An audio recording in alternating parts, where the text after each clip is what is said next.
Alors, on est dans Parashat Lech Lecha. Lech Lecha, c'est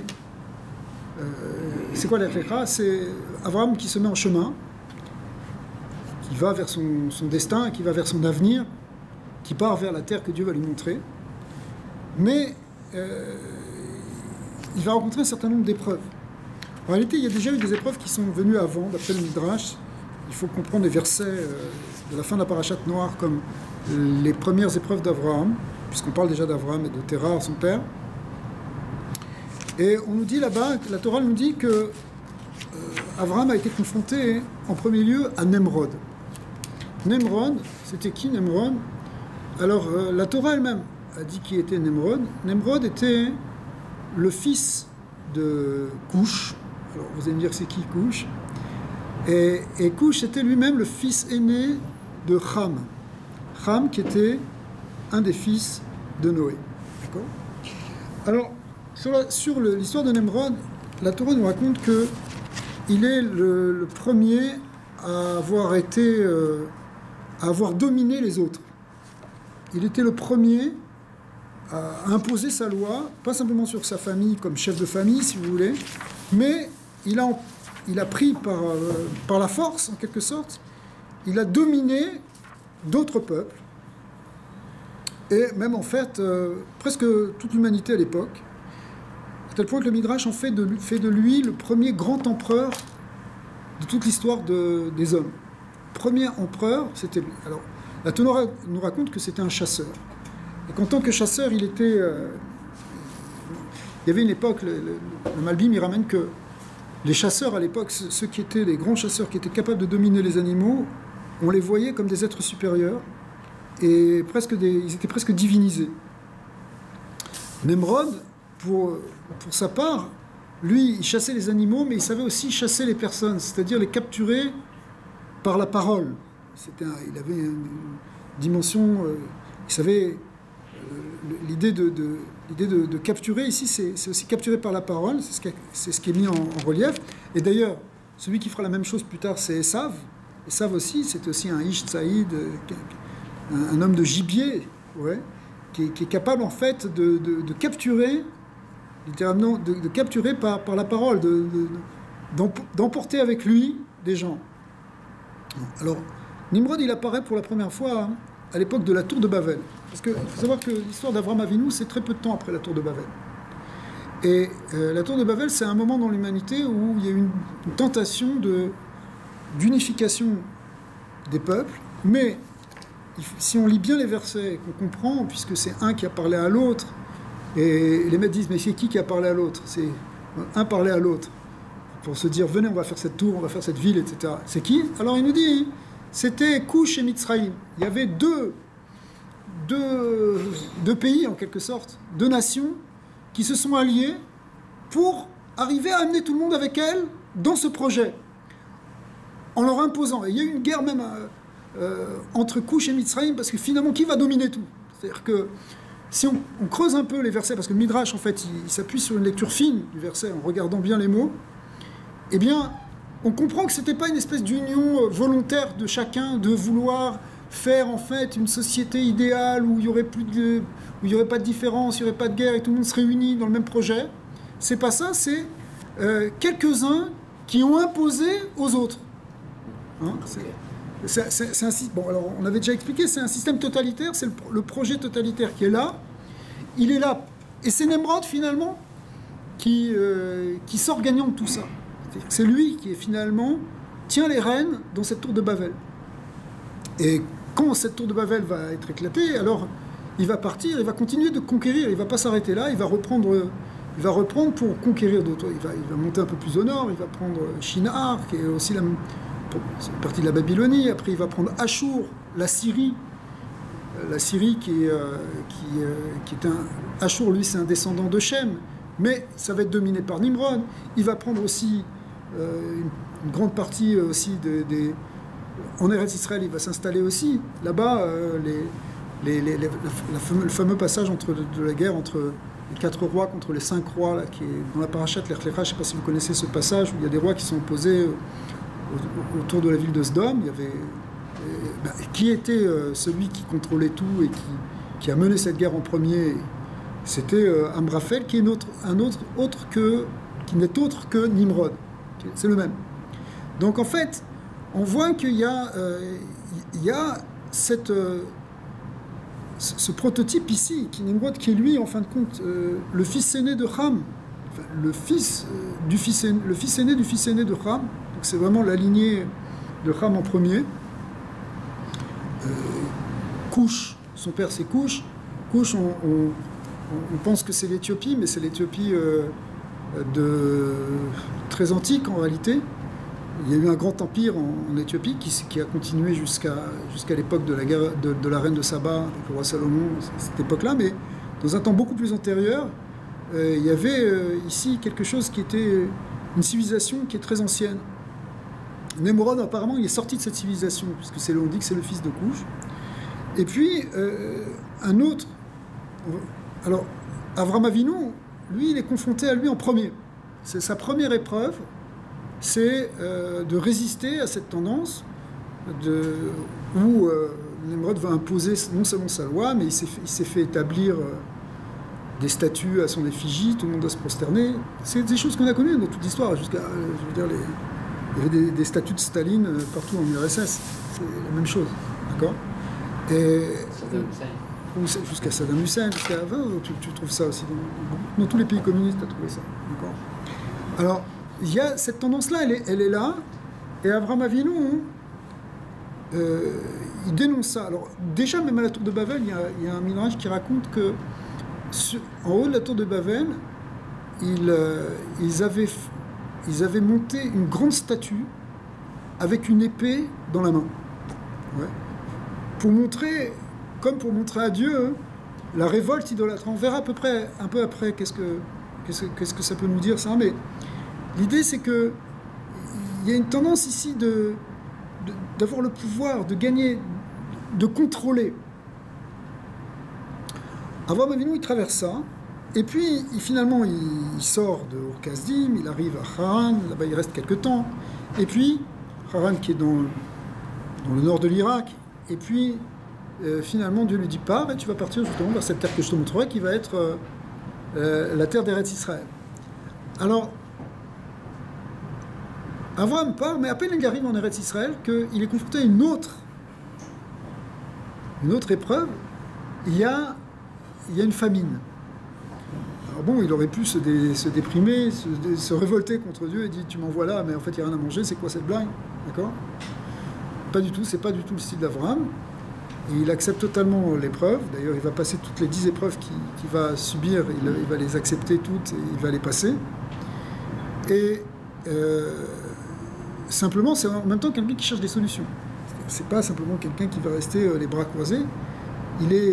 Avram Avinu, c'est un homme d'action, il cherche à avancer, il cherche concrètement à faire du bien autour de lui, il cherche à ramener les gens, à ouvrir le cœur des gens, à les réveiller. C'est un actif, Avram. Même s'il est aussi contemplatif, on va voir dans la paracha de la semaine prochaine qu'il est d'abord en train de méditer à la porte de sa tente, mais dès qu'il voit des gens passer, il se met à courir pour aller les chercher, même s'il est très fatigué d'ailleurs. D'accord? Parce que pour lui, l'action est plus importante que la méditation. Et ça, c'est très important, parce que ça donne une voix en même temps. Et puis, donc il part d'Eretz Israël, il descend vers le sud, il va jusqu'en Égypte. Et en Égypte, bon, là-bas, il n'y a pas de famine. Pourquoi il n'y a pas de famine? Parce qu'en Égypte, il y a toujours de quoi manger grâce au Nil, plus ou moins. Donc, c'est pas une terre, en tout cas pour l'instant, puisqu'on va voir qu'à l'époque de Yosef, il y aura quand même quelques années de famine. Et Avram Avinu part là-bas, et quand il arrive à la porte de Mitzrayim, il dit à sa femme, ça a l'air étrange, il dit à sa femme, écoute, ici, il prend conscience que... Il dit la chose suivante, je vais dire dans le verset, hein, Vaïe Kacher écrive Lavo, lorsqu'il s'est approché pour venir, Mitzrayim de l'Égypte, c'est-à-dire à l'approche de l'Égypte, lui sera rapproché du pays, Vayomer el Sarai, Ishto, il a dit à sa femme Sarah, il lui dit, Inena yadati ki isha yefat mareat. Il a dit, maintenant je sais que tu es que tu es une belle femme. Pourquoi avant il ne savait pas? Avraham Avinu, apparemment, c'est pas quelqu'un qui regardait la beauté extérieure. Il regardait les neshamot, il n'était pas les âmes, il ne regardait pas le côté esthétique de la chose. Mais quand il approche de l'Égypte, il se rend compte que sa femme aussi, elle a une certaine beauté extérieure, auquel vont être sensibles les Égyptiens. Et les maîtres se demandent, mais pourquoi il ne l'avait pas vu avant? Il n'était pas capable de le voir avant? Non, parce qu'il était dans une vision beaucoup plus profonde des êtres et du but du monde et de l'existence. Mais quand il arrive en Égypte, là-bas, il y a un niveau d'épaississement des choses. La conscience de Dieu, elle est tellement réduite dans cet endroit, nous disent les maîtres, que son niveau de conscience change aussi et qu'il perçoit aussi maintenant l'extériorité des choses. Et donc, il va prendre conscience que Sarah est belle et qu'il est en danger. Parce que pourquoi, hein? C'est quoi la peur? Les versets vont nous le dire. Il se dit, bon, si je dis que c'est ma femme, ils vont me tuer et ils vont la prendre. D'accord? Et qu'est-ce qu'il fait? Il demande à sa femme. Au début, quand on lit ça, on se dit, on est un peu choqué, quoi. Comment tu peux demander une chose pareille à ta femme? Mais il lui dit, Imrena achoti at, s'il te plaît, dis que tu es ma sœur. Les mani tavli, afin qu'il me fasse du bien. D'accord? Bavourer, grâce à toi. Et je vais vivre grâce à toi. Alors quoi? Tu laisses ta femme comme ça, etc. Et puis maintenant tu vas bien vivre.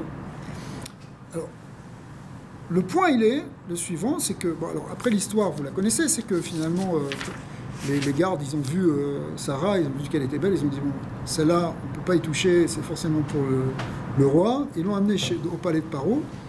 Et au palais de Paro, il y avait des miracles autour de Sarah qui la protégeaient à tout instant. Il n'a jamais pu lui approcher, la toucher du doigt. Au contraire, il a été même frappé de plaies, de négaïm, c'est-à-dire il a eu des plaies sur la peau. Et il a pris conscience que c'était sûrement à cause d'elle. Et du coup, il est allé voir Avram. Il lui a dit, mais qu'est-ce que tu m'as fait? C'est ta femme, en fait. Alors Avram, il a dit, pourquoi tu m'as dit que c'était ta sœur? Alors Avram lui dit, Lama amarta choti, pourquoi tu m'as dit que c'est ta sœur? J'ai failli la prendre comme femme. Allez, prends ta femme et vas-y, et va-t'en. Et il va lui donner plein de cadeaux. Mais pourquoi il lui a pas dit que c'était sa sœur? Pourquoi il lui a pas dit que c'était sa femme? Eh bien, la raison, c'est que c'est extrêmement dangereux. C'est-à-dire que vraiment, il l'aurait tué. Maintenant, après, dans le paragraphe d'après, enfin un peu plus loin, on verra aussi que quand Avram s'explique pour dire pourquoi il a appelé sa sœur, il peut l'appeler sa sœur parce que c'était sa nièce en même temps, et que du coup, une nièce, c'est comme une sœur.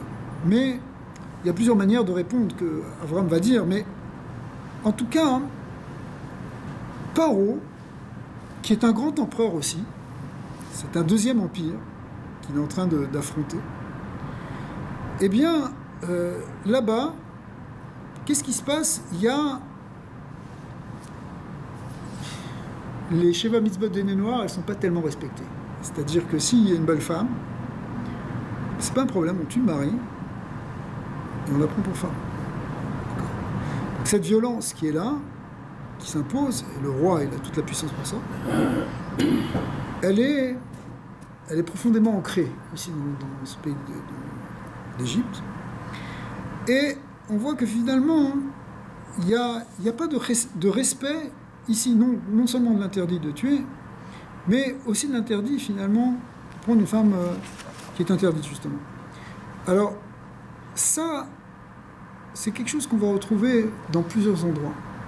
Avram Avinu, dans la paracha suivante, il va à nouveau quitter Eretz Israël, enfin pas vraiment, il va descendre vers le sud d'Eretz Israël, dans la terre des Pélishtim, mais qui est une terre qui doit aussi conquérir un jour ou l'autre, mais qui pour l'instant est tenue par un autre roi qui s'appelle Avimelech. Avimelech, c'est le roi de Pélishtim, qui eux se suffisent pas non plus de la bande de Gaza, puisque c'était leur place au départ. Eh bien, ils sont montés un peu plus vers le nord, ils ont conquis des villes, contre Canaan, qui est là-bas, la terre de Canaan. Et Avimelech, qui lui aussi est un descendant finalement, les Pélishtim sont des descendants de Mitzraïm, Mitzraïm étant le deuxième fils de Ham. Mitzraïm, c'est l'Égypte. D'accord. Tout à l'heure, on a dit Couche, l'Éthiopie, c'est le premier fils. Deuxième fils. C'est l'Afrique. Oui, alors c'est l'Afrique, oui. C'est une des manières d'expliquer. Mais en fait, il faut faire attention parce que les distinctions qui sont marquées dans la Torah entre ces peuples, on les a un peu perdues aujourd'hui. On ne sait pas exactement quel peuple vient de quel peuple ici. Par contre, on a des prototypes spirituels qui, eux, sont restés permanents. Par exemple, on va voir sur Amalek. Bon, c'est un descendant d'Esav, alors on peut... La peuplade d'Amalek, ou le gars qui s'appelle Amalek, on peut le recadrer, si tu veux, dans un arbre généalogique qui est dans la Torah. On peut savoir d'où il vient, d'Esav, etc.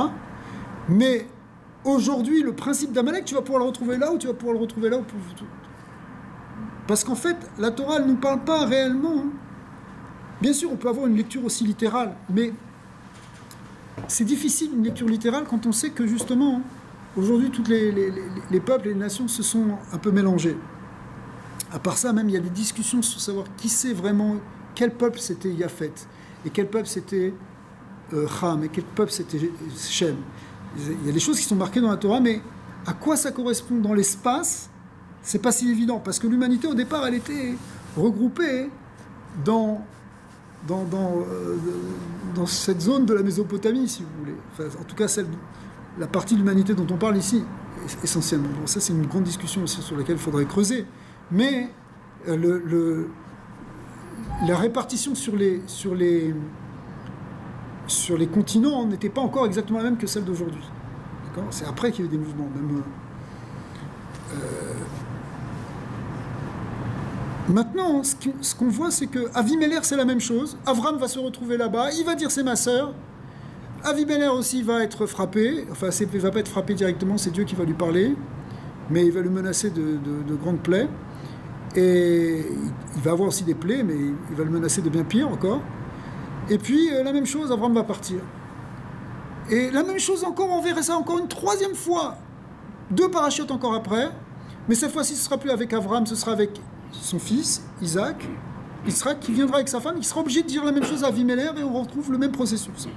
Et un point commun qu'il y a entre ces 3 histoires, c'est qu'à chaque fois qu'ils reviennent de là, qu'ils repartent, ils repartent avec une grande richesse. On voit Paro va lui donner beaucoup de choses, de toutes sortes d'animaux, de la richesse, de l'or, de l'argent, du cuivre. D'accord ? Et il repart avec tout ça. Alors il y a beaucoup de choses à comprendre. Mais d'abord, le premier point, c'est le suivant. Nimrod, en hébreu, ça veut dire celui qui s'est révolté. Mored, la racine mored, ça veut dire la révolte. Il se révolte par rapport à Dieu. C'est cette statue-là qu'on met en haut de la tour de Babel pour montrer qu'on fait la guerre à Dieu. D'accord. Paro, ça vient du mot oref, c'est-à-dire celui qui tourne la nuque. Il tourne, il tourne la nuque à Hachem. En réalité, l'étymologie du mot paro, c'est pas exactement ça. Ça, c'est une dracha qu'on fait, une explication qu'on fait. Mais en fait, paro, ça veut dire celui qui est révolté aussi, par exemple, le mot paroua en hébreu, qui est la même racine que dans paro, veut dire échevelé. Quand on enlève et qu'on détache des cheveux. C'est-à-dire, c'est une manière de dire que on n'accepte pas le joug, on n'accepte pas l'autorité. C'est un peu comme Nimrod, si vous voulez. Et puis, oui. Je voulais dire simplement qu'il me semble aussi que ça fait la relation à Orpha. Oui, mais... Orpha, pardon, parce que j'ai entendu... Voilà, mais c'est ça, Orpha, c'est la nuque. C'est la nuque. C'est pour ça, c'est un jeu avec les lettres où on voit que ça veut dire que c'est comme s'il tourne le dos à Dieu. C'est-à-dire qu'au lieu de lui donner son visage, il lui tourne sa nuque. Ça veut dire quoi, tourner le dos? Ça veut dire que tu fais ce que tu as envie, mais tu ne regardes pas l'existence divine tu ne mets pas la présence divine dans ton existence. Et puis enfin, il y a Avimelech. Et Avimelech, ça veut dire littéralement le père du roi, ou le principe du roi, le principe de la royauté. Et ce qui pourrait être un mot assez positif. D'ailleurs, il y a des grands tzadikim qui s'appellent aussi, certains s'appellent Elimelech. Elimelech, qui était le mari de Naomi, qui s'est dans l'histoire de Ruth, qui était un grand chef du clan d'Israël. Maintenant, Avimelech, c'est un beau nom, mais c'est celui qui se prend pour le père des rois, qui se prend pour Dieu en fait. D'accord ? Et c'est le petit père des peuples ou le petit père des rois, mais ça veut dire c'est lui qui est, lui aussi c'est un empereur terrible en vérité, enfin un roi terrible qui a droit de vie ou de mort sur chacun finalement, et qui impose et qui se prend finalement il se prend pour Dieu. Ouais. Alors Avimelech c'est trois en fait, tous ces personnages, c'est ce que Avraham Avinu vient affronter. Avraham Avinu il vient affronter cette autorité qui empêche la vraie liberté de la Neshama, la véritable liberté pour les êtres de retrouver leur source, de retrouver leur nature. Avraham Avinu, Dieu lui a dit Lech Lecha, va pour toi. Et la plupart des commentateurs, et le Zohar en premier dit va pour toi, hein, ça veut dire va vers ce que tu es, vers ton essence. Il appelle Lech Lecha en hébreu, ça veut dire va vers toi, pour toi, va vers toi. Va vers ton essence. Retrouve ton identité véritable, qui est la source de ton âme. Et les autres, là, ceux qui veulent exercer cette chape de plomb, ce pouvoir et ce contrôle, veulent empêcher ça, parce que ça ne les intéresse pas. Ils ne veulent pas que tu ailles pour toi, ils veulent que tu ailles pour eux. Donc, Avraham Avinu, c'est lui vient montrer ce chemin, qui est le chemin, en même temps, de ce qu'on appelle le chemin du chesed. Le chesed, c'est-à-dire de la bonté, de la vie, et de la liberté. Cette liberté qui va être finalement acquise par le peuple d'Israël, réellement au mont Sinaï, puisqu'on dit qu'au mont Sinaï, on sera complètement libéré, justement, complètement affranchi, puisque finalement, le seul être qu'on va finalement servir, c'est justement le véritable Dieu, c'est-à-dire celui qui est infini et absolu et qui est d'un amour absolu. Ça, c'est là que finalement, il y a cette liberté qui se réalise complètement. Mais Avraham, il va traverser tout ça. En faisant ça, en même temps, il va montrer les voyages d'Avraham vont être comme un prototype de ce qu'ont subir ensuite ses enfants. Mais par exemple, le fait qu'Avraham descende en Égypte, il aille en Égypte, et que là-bas il ressort avec une grande richesse, ça représente le fait que les enfants d'Israël aussi vont être esclaves en Égypte, et ressortir aussi avec une grande richesse spirituelle et matérielle aussi. D'accord ? D'après la Kabbalah, hein, la descente en Égypte, c'est la descente dans le monde des limites, dans le monde Metzar, ça veut dire en hébreu, ça veut dire l'étroitesse, qui sont les limites inhérentes au monde matériel. Et les âmes sont descendues dans ce monde matériel pour finalement ressortir plus riches après ça, pour transformer les choses et acquérir une grande richesse. On explique qu'il y a, dans un langage un peu symbolique, que finalement on est venu chercher des étincelles de sainteté, des étincelles même d'âme, qui sont tombées soit d'abord, avant même la création du monde, enfin dans les premières étapes de la création du monde, ce qu'on appelait la Shevirat HaKelim, le monde de la destruction des premières séphirotes, où il y a eu des étincelles de sainteté qui sont tombées, des étincelles de Kedusha, de sainteté qui sont tombées jusque dans le monde matériel. Et quand on va faire un travail dans ce monde matériel, finalement on les élève, on les récupère, c'est-à-dire qu'on montre, on réunit et on amène progressivement l'unité de Dieu à se dévoiler, puisqu'on réunit ce qui est dispersé. C'est quoi des étincelles de sainteté ? C'est-à-dire la conscience du divin, elle est fragmentée dans ce monde-ci. Elle est fragmentée parce que tu peux lire un livre par exemple de Torah, faire une prière et tout d'un coup percevoir, avoir conscience que Hachem est là, que tu peux le ressentir. Puis après, une demi-heure après, tu peux être occupé dans une autre activité complètement profane où tu vois plus du tout Dieu. tu vois, ouais, d'accord, ok, ça c'était bien dans le moment dans le moment, il y avait un moment spirituel, mais maintenant on revient dans le monde concret, où Dieu il n'est pas là, il faut se battre et c'est tout. Ici c'est le monde des hommes. Se battre pour le gagne-pain, il faut se battre pour plein de choses, d'accord? Ok, alors ça c'est parce que la perception du divin, elle est fragmentée, elle est symbolisée ici par des étincelles. Une étincelle, c'est juste tac, quelque chose qui apparaît, qui disparaît. C'est pas comme une lumière continue qui éclaire en permanence.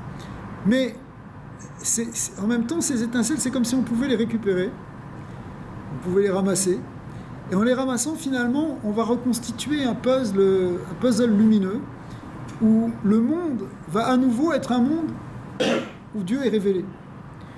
Alors ça c'est d'un côté, il y a aussi un autre côté, c'est que en même temps qu'on fait ça sur ces étincelles divines, on fait ça aussi sur des étincelles d'âme. Parce que depuis que Adam a fauté, etc., enfin l'humanité aussi elle est partie dans une forme d'éclatement. Et cet éclatement, elle fait que aussi c'est des êtres qui n'ont pas l'air d'appartenir au même corps global, si vous voulez. De même qu'on peut parler du corps de la nation, je ne sais pas, des expressions comme ça. En fait, on dit qu'Adam, il contenait en lui toutes les âmes. Et ces âmes-là, maintenant, elles sont parties, elles se sont éparpillées. Cet éparpillement, on le retrouve aussi, par exemple, au moment de la tour de Babel. Et Avraham Avinu, lui, vient réparer, il vient montrer le chemin de réparation, de réunification des âmes. Réunification des âmes, c'est justement c'est par l'amour du prochain. L'amour du prochain, c'est... pourquoi on aime son prochain, finalement, c'est parce qu'on comprend qu'on n'est pas fondamentalement séparés. Qu'il y a un principe d'unité entre les êtres, et donc c'est normal que je l'aime, puisque lui et moi, on fait un, finalement. On est un, c'est un même être. Et Avraham Avinu, c'est ça qu'il vient montrer. On est juste après, donc, alors que Nemrod et les autres veulent falsifier l'idée d'unité, puisqu'ils veulent montrer qu'on est tous unis parce qu'en fait on est tous contrôlés par le même pouvoir, mais c'est pas ça. Ce que veut montrer Avraham, c'est qu'on est tous unis, on est tous un, et il veut réparer la tour de Babel en même temps. Pourquoi ? Parce que c'est ça notre essence. Et si on va vers nous-mêmes, si on va vers cet être fondamental qui est en nous, qui est cette dimension qui connecte avec cette dimension divine, alors effectivement on va pouvoir connecter les uns les autres, on va pouvoir réunir les uns les autres, donc réparer la création et réparer l'homme, d'accord, réparer la création avec les étincelles de Kedusha, de sainteté, et réparer l'humanité avec l'unification des âmes.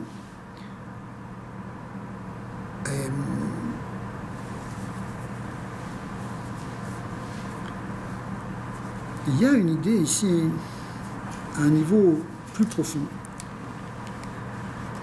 Quand Abraham vient chez Paro, il y a une lecture plus ésotérique où Abraham et Sarah représentent eux-mêmes les deux aspects du divin. On s'extrait, si vous voulez, la lecture d'une lecture un peu littérale. Mais un grand principe du judaïsme, c'est que, et on pourrait dire même que toutes les mitzvot, elles tournent autour de ça, il s'agit d'unifier à la fois l'aspect infini et transcendant de Dieu, qui est l'aspect qu'on appelle dans la Kabbale En Sof, l'infini, qui est avant la création du monde, qui est l'absolu, si vous voulez, la dimension absolue de Dieu et infinie. On veut en même temps l'unifier avec ce qu'on appelle la présence de Dieu ou la providence, le fait que Hachem intervient dans la vie des êtres au niveau, par exemple, c'est ce qui nous permet de dire qu'il n'y a pas de hasard. Pourquoi ? Parce que tu rencontres la personne que tu dois rencontrer, tu tombes sur la lecture que tu dois lire. Les événements qui t'arrivent dans ta vie sont des événements qui sont orchestrés par une présence divine, qu'on en ait conscience ou pas d'ailleurs. Plus on en a conscience et plus on voit que ça s'organise bien. Alors, il y a une idée fondamentale dans le judaïsme, c'est d'arriver à unifier ces deux aspects de Dieu. Cet aspect à la fois transcendant et à la fois cet aspect immanent, cet aspect présent. Pourquoi? Parce que tu peux croire qu'il y a un Dieu qui est absolu, etc., qui a créé le monde, mais qu'est-ce qu'il a à faire de ce que tu vas faire, toi, si tu voles quelque chose au supermarché ou pas? Ce Dieu-là, il est infini, il était avant les galaxies. Qu'est-ce qu'il va s'occuper de ça? D'accord? Ou qu'est-ce qui va s'occuper de ton bien-être, à toi, de répondre à tes besoins? Répondre à tes besoins, je sais pas, va trouver quelqu'un qui va s'occuper de toi si tu n'arrives pas à te gérer. Trouve un petit Dieu, trouve une idole, trouve une force. Implore la rivière qu'elle ait une bonne crue cette année pour que les récoltes soient bonnes. Ne va pas invoquer le Dieu suprême. Le Dieu suprême, il est là, au-delà. Ok, je veux bien croire, tout. Je veux bien croire. Les hommes savent, à la tour de Babel, ils savent qu'il y a un Dieu transcendant. Mais ils veulent couper avec lui, ils veulent prendre juste les forces de la nature, les forces du monde, les forces, attention, des forces qui sont occultes, qui sont cachées. Mais ils veulent les maîtriser, ils veulent maîtriser les forces justement de la présence divine, mais déconnectées avec l'essence de Dieu. Il y a une tendance à déconnecter. Soit par exemple, il y a une tendance de dire que Hachem il est, comme on vient de, que Hachem il est infini mais qu'il ne peut pas s'occuper des choses d'en bas. Soit on regarde que les choses d'en bas, mais on oublie qu'il y a un en haut. On oublie qu'il y a une dimension d'absolu. On est seulement dans la relativité des choses et dans le monde, et on va essayer de comprendre les forces de la nature et de les maîtriser. Le judaïsme vient, c'est ça le message d'Abraham, c'est que pour lui, il faut unifier les deux. Il faut que le Dieu infini et absolu, ça devienne pour toi ton Dieu, qui rentre dans ta vie, parce qu'en fait c'est le même. Que c'est lui qui rentre dans ta vie. Donc tu n'as pas besoin d'idolâtrie. Parce que l'idolâtrie, c'est pour régler tes problèmes, qu'ils soient matériels ou spirituels, mais il faut que ça vienne t'aider. Comme ils ont fait, par exemple, quand ils ont fait le veau d'or, ils ont dit, fais-nous un Dieu qui va marcher devant nous. Parce qu'il va nous montrer le chemin, il va nous aider, on va avoir un pouvoir, on va avoir une force. Avoir une idole, c'est pour avoir c'est un atout. D'accord? Pourquoi tu vas faire ça? Pourquoi tu sacrifies là-bas? Parce que il va t'aider pour ci ou ça. D'accord? Maintenant, Abraham dit, non, on n'a pas besoin de tout ça. Parce que ce qui va nous aider ici, c'est ce Dieu infini absolu qui n'a aucune représentation, aucune forme, qui est au-delà de tout, qui est avant tout, qui nous dépasse complètement. Alors, quand il arrive chez Paro, Avram et Sarah sont séparés. Ce qui représente cette séparation entre ces deux aspects du divin, puisque un est représenté par un côté masculin, le Dieu infini absolu, et l'autre est représenté par un côté féminin, qui est la présence divine, la Shekhinah. La Shekhinah, la présence divine, on l'appelle justement Achoti, c'est ma sœur, comme c'est marqué dans le Cantique des Cantiques.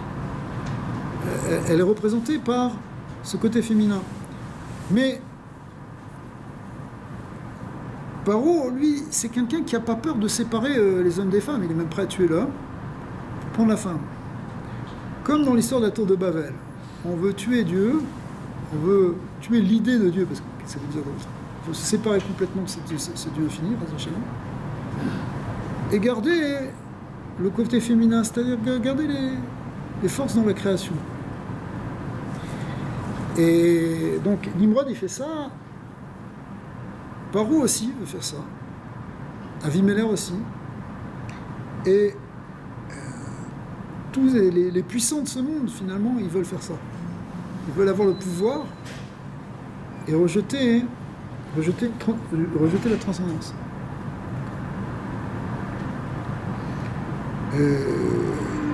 Concrètement, les Chachamim nous disent les sages nous disent que, en même temps qu'il y a de l'idolâtrie, il y a aussi toujours une forme de débauche.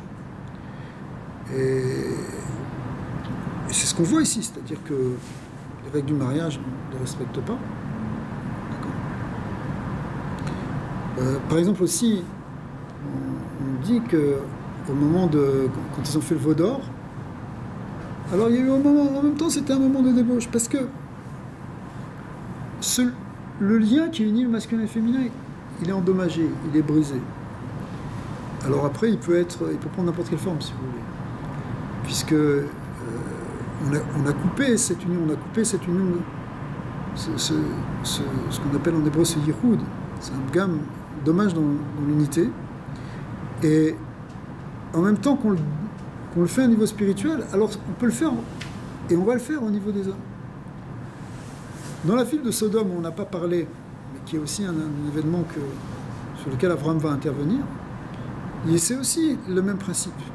C'est aussi des gens qui sont, cette fois-ci, à chaque fois, c'est une petite nuance. Eux, c'est au nom d'une certaine forme de liberté. C'est la liberté d'entreprendre, c'est la liberté de l'argent. L'argent, c'est presque un dieu là-bas. Et on laisse rentrer personne d'autre, évidemment. Parce qu'on est contre l'étranger, parce que l'étranger, c'est lui qui peut éventuellement te faire perdre de l'argent. Mais c'est ça la mentalité là-bas de Sodome et Gomorrhe. Et on voit que les mœurs aussi, au niveau familial, on va dire, ils sont complètement dévoyés, complètement rompus. Alors, à chaque fois qu'il y a une tendance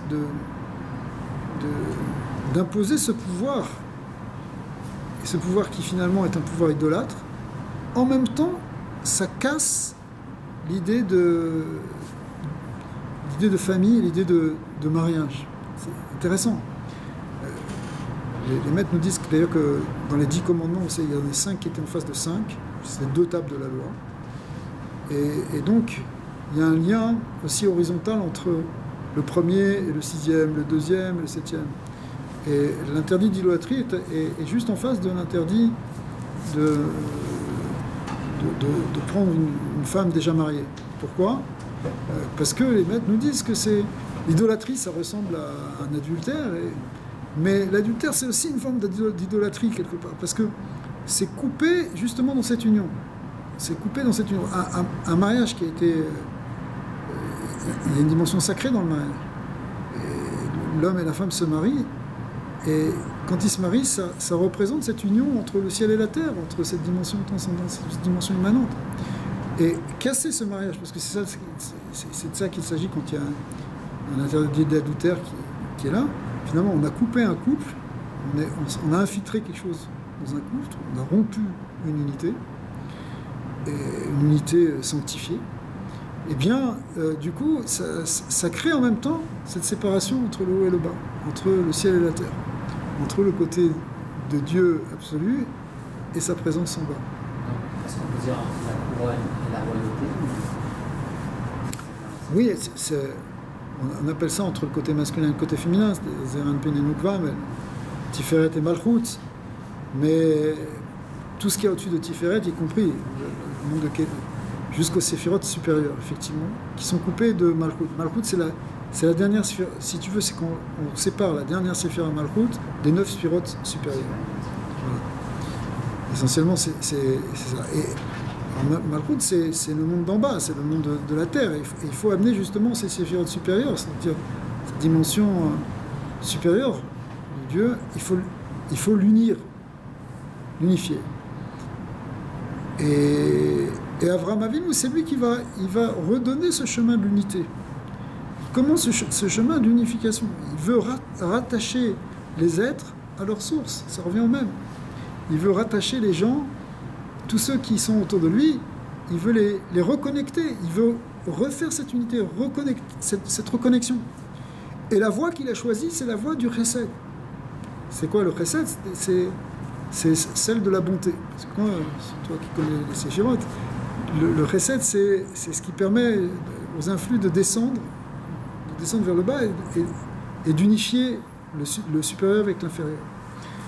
Alors, Avraham Avinu, c'est ce qu'il cherche à faire. Quand on fait la tzedaka, par exemple, la tzedaka, c'est quelque chose où on va donner au prochain qui a besoin, mais en même temps qu'on fait ça, ça permet à Dieu de donner au monde. C'est-à-dire qu'on déclenche par notre geste d'en bas, quelque chose de supérieur, ou si vous voulez, le riche donne au pauvre à un niveau spirituel, à un niveau, au niveau des séphirotes. Et du coup, il y a un influx divin qui descend jusque dans le monde d'en bas. Et quand on fait ça, c'est une très grande réparation, évidemment. Alors,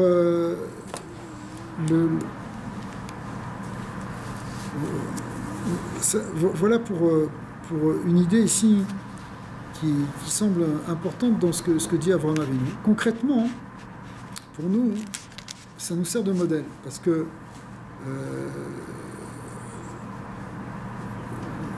ce que montrait Avraham, c'est qu'il a traversé tout ça, il a traversé tous ces empires, et comme on disait tout à l'heure, ce qui s'est passé pour les patriarches, c'est un modèle de ce qui va se passer à la suite dans l'histoire pour le peuple d'Israël. Le peuple d'Israël a traversé aussi tous ces empires, enfin en tout cas l'équivalent de ces empires, l'empire de Mitzrayim, de Bavel, de Perse, enfin un certain nombre de Rome, où la problématique elle va se retrouver de manière, cette fois-ci pour un peuple entier, etc. Mais finalement le peuple d'Israël a traversé toute cette histoire. Et comme Avraham qui a traversé, qui est rentré en Égypte, il en est ressorti, il en est sorti plus fort. Et la manière dont il a réagi, ça nous sert de modèle pour savoir comment réagir pour traverser ces difficultés. Si on a l'impression des fois qu'on est dans la ville de Sodome, ou qu'on est dans le palais d'Avimelech, qu'on se sent pris dans une forme d'exil comme ça, la voix d'Avraham Avinu, il nous montre, il est tout le temps en train de faire du bien autour de lui, de faire du chesed, et finalement il l'emporte. Le rabbi a dit,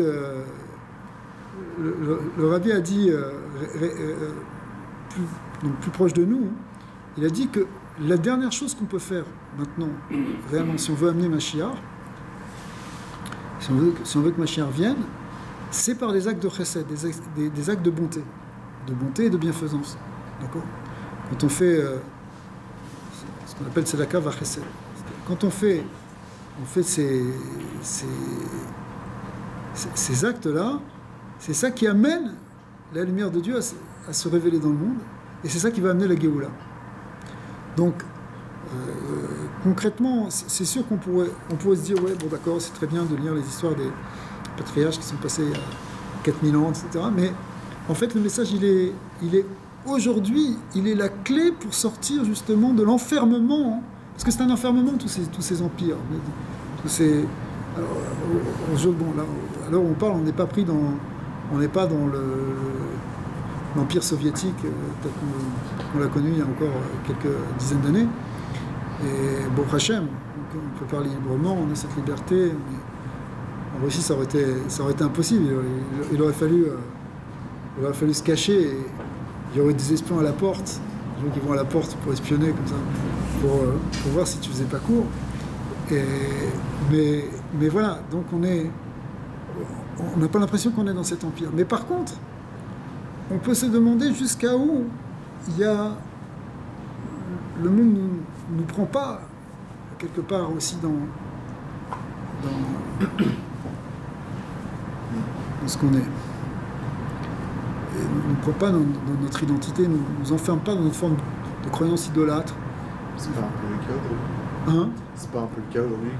C'est pas le genre de forme de veau d'or qu'on traverse. Vas-y, pourquoi ? Qu'est-ce qui te fait penser à ça ? À ce côté des courses matérielles, et puis il y a un certain côté aussi d'ébauche quelque part qui s'installe. C'est ça. C'est toujours l'indicateur. Et c'est intéressant, ça va toujours avec cette débauche. Ouais, c'est ça que j'ai remarqué aussi. Hein, c'est qu'à chaque fois que tu vois un culte idolâtre, il y a toujours la débauche, et souvent c'est homosexuel aussi. Ouais, c'est ça exactement. Donc il y a toujours... C'est intéressant comme... Il y a toujours cette... Mais là, voilà, une des explications, c'est que... Parce que finalement, c'est touché dans la relation profonde entre le masculin et le féminin. Derrière tout ça. Bon, tous les interdits d'adultère et d'inceste, ça endommage, ça brise l'unité fondamentale qu'il doit y avoir entre le masculin et le féminin. L'unification des deux. Le sacrifice aussi. Hein. Le sacrifice d'être vivant, ça c'est un peu intense. Non, mais il y avait des cultes comme ça qui sacrifiaient les enfants. Ouais. Ouais, les sacrifices. Ça peut aller jusqu'au sacrifice humain. C'est assez horrible quand même quand on pense. Au niveau spirituel, j'imagine la représentation que ça doit avoir pour Dieu. Ceux qui font ça doit être terrible. Ouais. Ouais, il faut développer ça. Ouais, parce qu'il y en a qui font ça pour avoir justement des salaires de marché, pour avoir une certaine richesse, une certaine gloire dans le monde matériel. Quand tu dis ça marche, c'est fou que... Aujourd'hui, on voit pas tellement. Ça fait peur. Enfin, on le voit pas, mais ça existe. Mais ça existe encore, et puis ça existe d'une manière... Caché. Ça existe d'une manière... ça peut prendre plusieurs formes, parce que le sacrifice humain, le sacrifice d'enfant. D'abord, bon...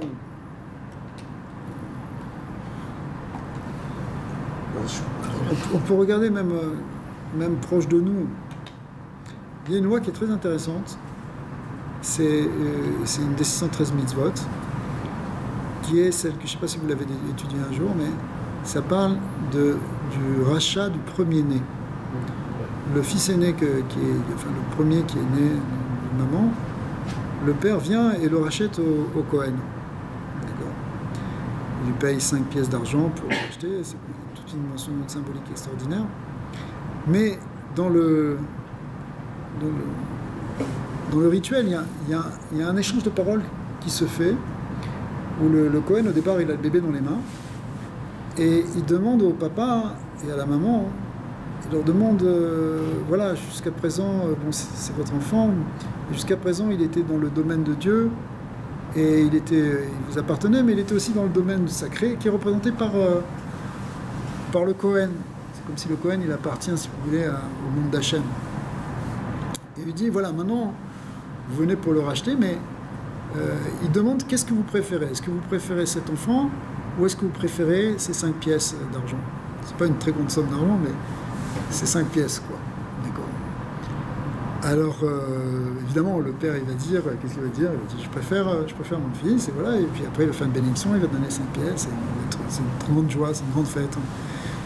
C'est une très très belle cérémonie, enfin, un repas, etc. C'est très convivial, très joyeux comme fête.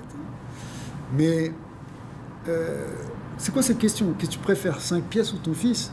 Tu connais un papa qui va dire non, finalement, garde mon fils, je préfère les 5 pièces. En fait, il y a une question fondamentale qu'on pose ici au papa pour l'avenir. Tu vas prendre ce fils-là, Dieu il te l'a donné en dépôt en quelque sorte. Mais qu'est-ce que tu préfères? Tu préfères ton argent ou son éducation? Tu as des pères qui ne voient pas leur fils, des pères ou des mères qui ne voient pas leur fils parce qu'ils sont pris par leur carrière et il faut gagner encore de l'argent. Et le gosse, il est là, ouais, bon, on va lui donner ce qu'il a besoin. Peut-être qu'il a besoin que tu t'occupes de lui, il a peut-être besoin de temps, il a besoin d'affection, il a besoin de parler. Il a besoin d'être éduqué. Il a besoin de... Mais qu'est-ce que tu préfères? Tu préfères ça? Comme tu disais, on est dans un monde de quête matérielle et ça peut être une forme d'idolâtrie où on sacrifie notre enfant. Sur l'autel de la carrière, on peut sacrifier des enfants. Après, je comprends pas, le père, il était cadre, ils étaient des gens très bien, mais pourquoi le fils, il a tellement dérivé, il est tombé dans la drogue, dans la délinquance? Ça existe. Pourquoi? Il a manqué quelque chose. La relation, elle ne s'est pas établie entre le père et le fils. Ouais. Alors c'est cette question qu'on pose à l'enfant, au père, quand il commence à avoir un premier enfant, en fait. Et son premier enfant, où il va rentrer maintenant dans le monde de l'éducation, parce que on n'a pas de... C'est vrai qu'on n'a pas de livre, code, comment éduquer ton enfant. Tu as des livres avec des conseils, etc. Mais c'est un truc que tu es tout de suite sur le terrain. Tu peux te renseigner, tu peux lire des bouquins de psychologie, etc. Il y a des maîtres du judaïsme aussi qui ont écrit sur l'éducation. Mais c'est pas comme un code pour monter un meuble Ikea, là. C'est comme il a pris comme exemple. C'est un truc que chaque enfant, il va être différent. Tu as 2 enfants, ça va pas être la même éducation pour chacun. Donc il faut que tu te casses la tête, il faut que tu réfléchis, il faut que tu t'investisses. C'est en fait une éducation pour les parents aussi. Le Rabbi Rachav, qui était le 5e Rabbi de Lubavitch, qui était un très grand maître, évidemment, il dit qu'il faut penser à chaque enfant, on a une demi-heure par jour. Alors, les gens qui ont des grandes familles, je ne te dis pas, ça fait du temps. Mais je sais pas si, évidemment, c'est pas sûr qu'on le fait, même on le fait pas, mais le principe, il est là. Le principe, ça veut dire, ça demande la réflexion, de savoir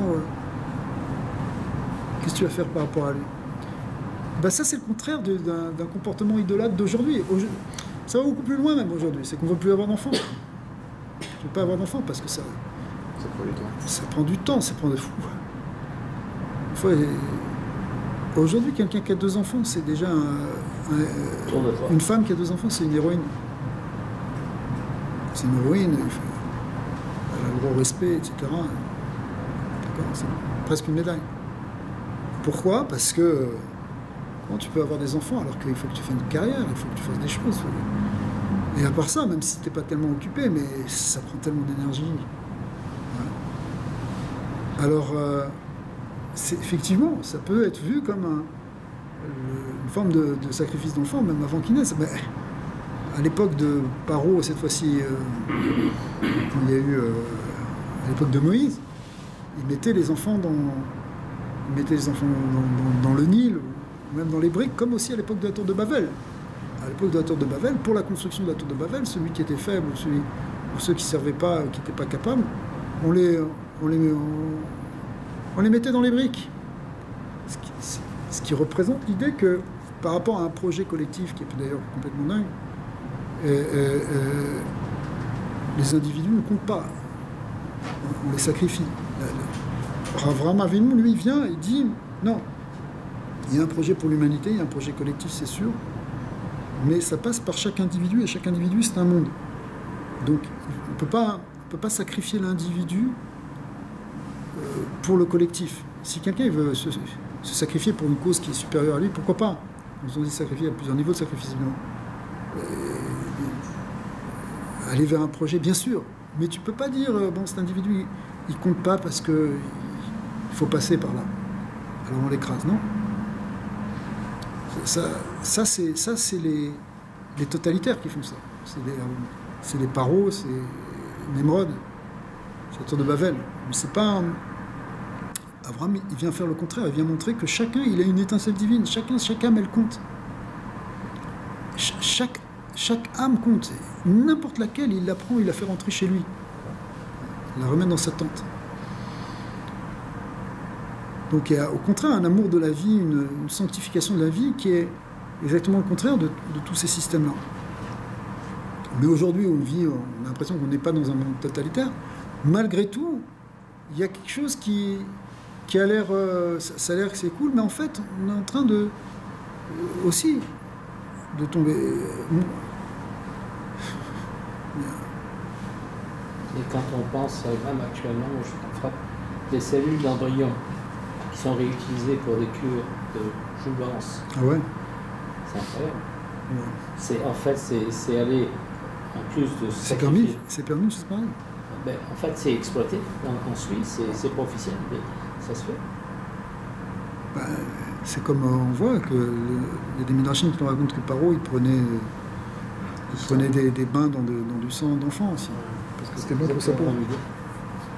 Ouais, l'idée, elle est la même. C'est-à-dire, je pense que l'idée, c'est d'aller chercher l'immortalité avec ça. Ouais. Qui est peut-être un projet contre Dieu. Parce que, mais l'immortalité pour qui? Ça, tout ça. Un certain nombre de personnes. C'est pour les plus forts.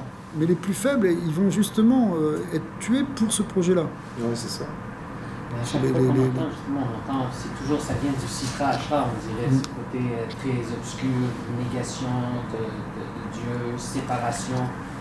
Et d'ailleurs, justement, ce qu'on peut faire, c'est rapprochement un petit peu, disons, avec ce qui s'est passé avec Noé lorsqu'il est parti, avec Abraham et Nimrod, Abraham et Abimelech. Ouais. Où est-ce qu'il y a cette forme un petit peu, je ne sais pas si on peut faire le parallèle avec ce qui est écrit dans le Tanya sur les clipotes négatives. Mais oui, c'est ça. Si tu veux le dire dans des termes un peu plus de Kabbalah, c'est effectivement la descente ici dans la clipa, dans l'écorce, où se sont mêlées ces étincelles de sainteté qu'il faut aller redresser, qu'il faut aller relever et libérer de l'écorce. Donc effectivement, c'est pour ça qu'Abraham Avinu descend. Mais la descente d'Abraham, elle représente la descente à un niveau plus élevé encore, la descente de chaque âme qui descend dans ce monde, dans un monde matériel, obscur, avec justement toutes sortes de problèmes, d'accord, toutes sortes de difficultés, toutes sortes de forces négatives. Et puis, on va en ressortir, on va élever ça, on va monter encore plus haut. Donc Il n'y a pas justement un message sur la richesse qu'on peut oui. en sortir, dans le sens que, je veux dire, quand Abraham il est sorti de l'emprise de Nimrod, il est parti avec Eliezer, qui je pense le fils de Nimrod. Quand il est parti d'Avimelech, il est parti avec d'innombrables richesses. Ouais. Mais c'était pas, cette fois-ci, c'était pas une personne, mais on parle de troupeaux. Mais même de Paro, il est sorti avec la richesse aussi. Oui, mais je n'ai pas mentionné c'est quoi. Il est sorti avec 7 choses, dit le verset, qui correspondent aux 7 séphirotes inférieures, si tu veux entrer dans les détails. C'est le petit bétail, le grand bétail, des ânes, des serviteurs, des servantes, des ânesses et des chameaux, qui représentent 7 degrés qui ont... ça correspond aux 7 sphérotes inférieures, si tu veux, de ce qui a été ressorti là maintenant. Alors, mais effectivement, à Avimelech, c'est encore aussi explicite. Et à chaque fois, on ressort avec une richesse. C'est ce qui fait dire aussi que... Donc, parce qu'effectivement, on est venu en mission, en quelque sorte, pour sortir ces éléments qui avaient été perdus.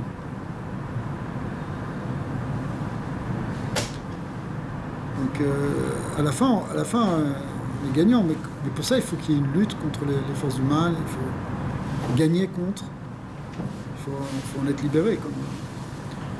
On voit que Paro, ici, le pharaon, il est...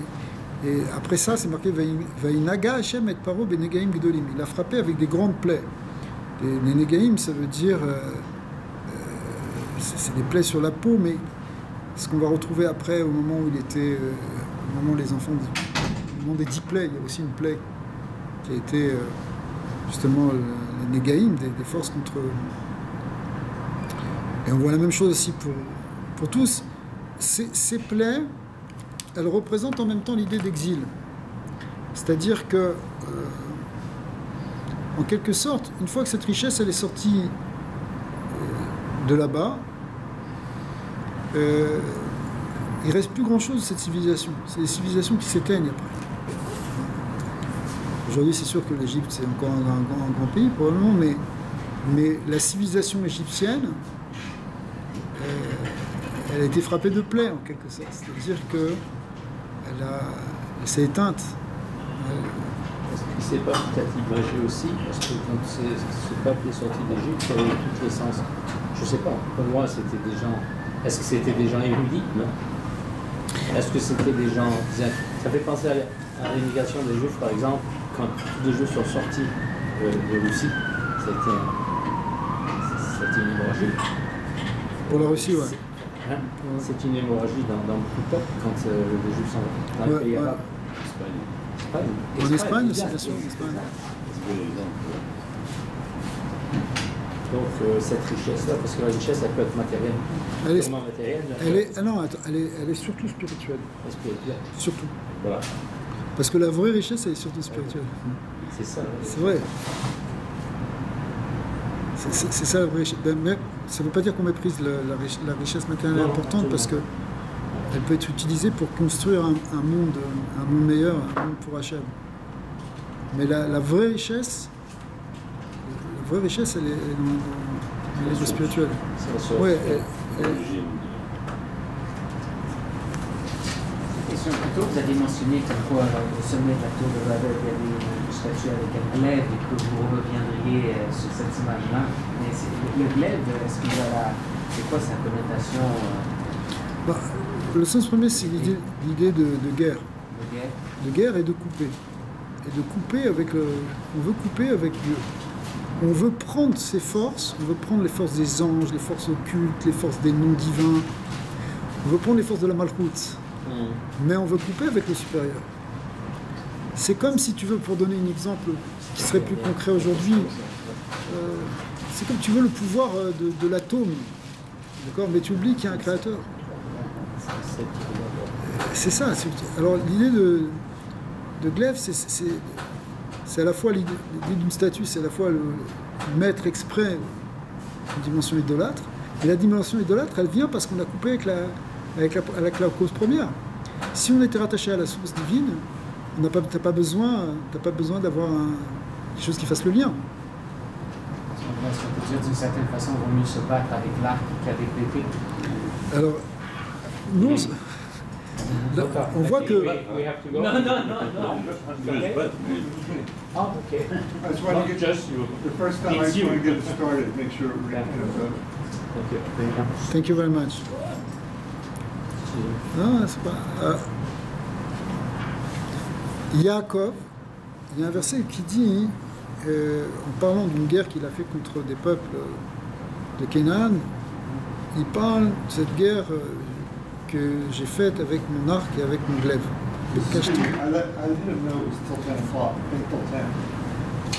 Bekashti ou Bechorbi, avec mon arc et avec mon épée. Et les maîtres disent, mais attends, mais quelle guerre il avait? On ne voit pas d'histoire. Il raconte à la fin de sa vie qu'il a gagné une guerre. On n'a pas vu cette guerre. Il s'est battu contre l'ange des Saves, il s'est démêlé contre Lavan, mais on n'a pas vu qu'il a fait une guerre avec son épée et son arc.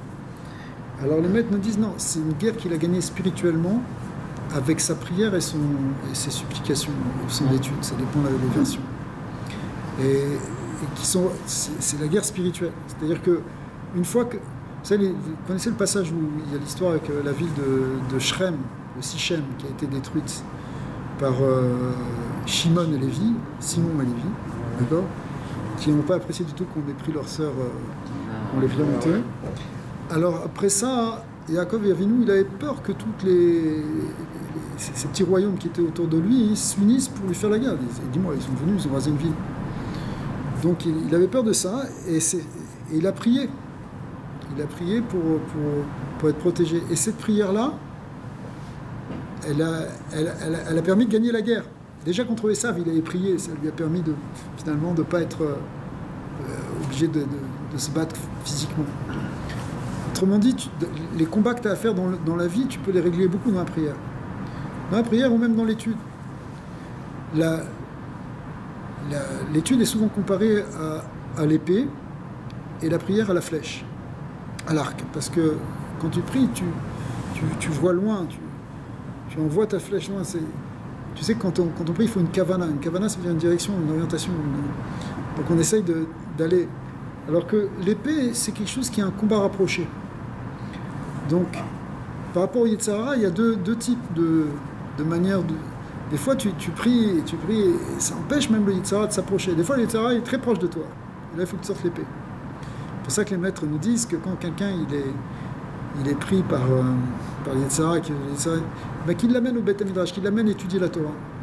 Il prend le Yetzirah, il l'amène étudier, on va le gagner. L'étude de la Torah nous donne des forces pour sortir de, je sais pas, on a un coup de tristesse, un coup de Yetzirah, on a un coup de désir, c'est un coup de Yetzirah, mais non, tu remets ta tête claire, tu reprends, alors tu repousses le Yetzirah, comme avec une épée.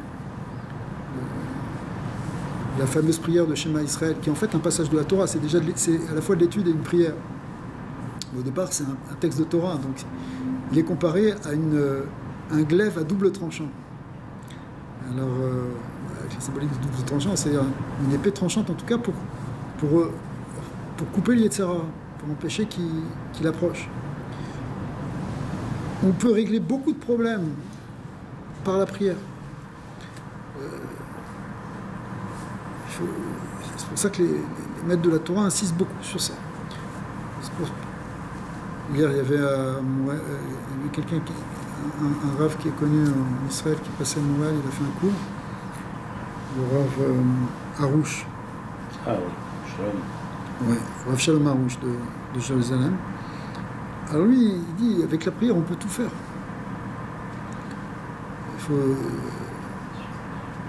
On peut absolument tout gagner en priant, et tu n'as pas besoin d'un livre de prière pour ça.